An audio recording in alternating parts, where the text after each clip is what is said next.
Kasunod ang pagbibitiw bilang Commissioner ng National Police Commission o NAPOLCOM. May intensyon na raw si Adilberto Leonardo na magsalita kaugnay sa war on drugs ng Administrasyong Duterte. Ayon kay House Quad Committee Co-Chairman, Representative Benny Abante. May unang balita si Jonathan Andal.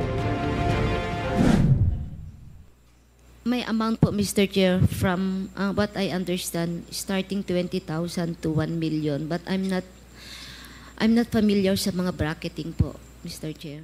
Sa ganyang halaga naglalaro ang pabuya sa bawat napapatay na sospek sa Davao-style drug war ni dating Pangulong Rodrigo Duterte. Ayon kay retired Police Colonel Ruy Nagarma, ang nagpatupad daw nito sa buong bansa noon ang upperclassman ni Garma sa PNP Academy na si Adilberto Leonardo. Sa diagram na inilabas ni Garma, si Leonardo ang nagsasabi kung magkano ang reward at namimigay ng perang pabuya sa mga operatibang makakapatay. Idinadaan daw ang pera sa mga bank account ng tauhan ni Leonardo na si Peter Porungo alias Pedro. Galing naman daw ang pera kay Irmina Espino alias Muking, Assistant Secretary noon sa PMS o Presidential Management Staff. Na trusted staff daw ni Nooy Special Assistant to the President at ngayon Senador Bongo. Tinanggap na ng Malacanang ang pagbibitiw ni Leonardo bilang Commissioner ng NAPOLCOM. Nasa kustodiya siya ngayon ng Kamara matapos ma-contempt sa Quadcom hearing at may senyalis na magsasalita na rin ayon sa Quadcom. Sa aming initial na pag-uusap, because talagang he asked that we talk to him, no? Initially speaking, mayroon na siyang mga tinatawag na intensyon na okay, sasabihin niya na yung iba in detail. Suportado raw ng palasyo ang paghahain ng criminal at administrative charges laban kay Leonardo. Sabi ni Executive Secretary Lucas Bersamin, ipauubaya nila ito sa Justice Department. Ang mga kaanak naman ng mga biktima ng EJK, gusto raw gawing testigo si Garma sa ICC o International Criminal Court para idiin si Duterte sa crimes against humanity. Crucial si Ruy Nagarma dito sa pagko-connect the dots, kumbaga. Isa siya sa mga missing pieces of the puzzle sa pagkakaintindihan namin sa war on drugs. Paano ba inutos? Paano isinagawa? Pinag-aaralan namin kung paano nga ba makakwalify itong testimonya at si mismong Ruy Nagarma as an insider witness dito sa ICC investigation.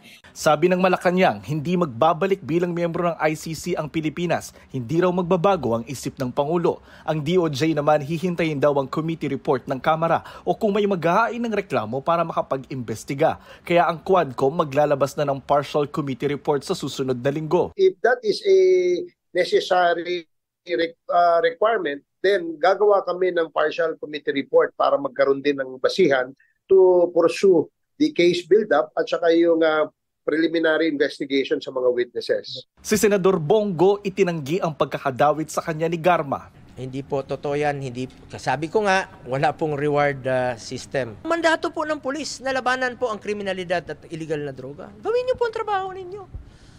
Kaya nga po kami full support sa inyo. Sinusuportahan namin kayo sa inyong trabaho.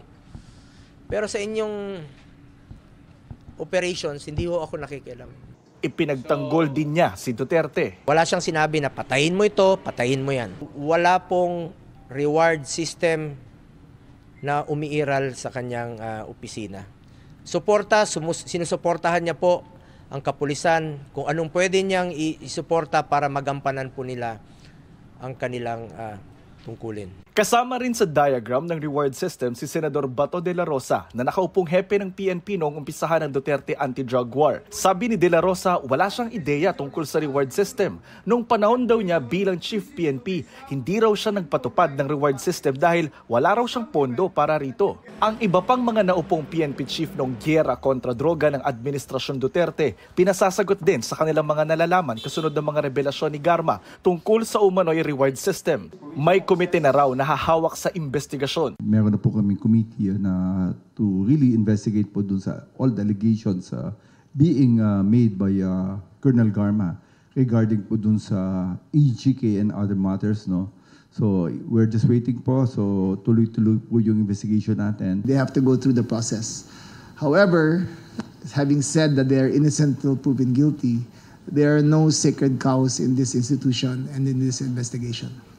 anyone who is guilty, anyone who is found guilty. Si dating PNP Chief Guillermo Eleazar na hepe ng PNP ng 6 na buwan noong 2021, sinabing hindi siya nakatanggap ng utos sa umano'y reward system sa anti-illegal drug operations noong kanyang termino. Sinisikap pa ng GMA Integrated News na makuha ang pahayag ng mga dating umupong PNP Chief sa ilalim ng Duterte administration. Sinisikap pa rin naming makuha ang panig ng dating Pangulo. Itong unang balita, Jonathan Andal para sa GMA Integrated News.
Igan, mauna ka sa mga balita. Mag-subscribe sa GMA Integrated News sa YouTube.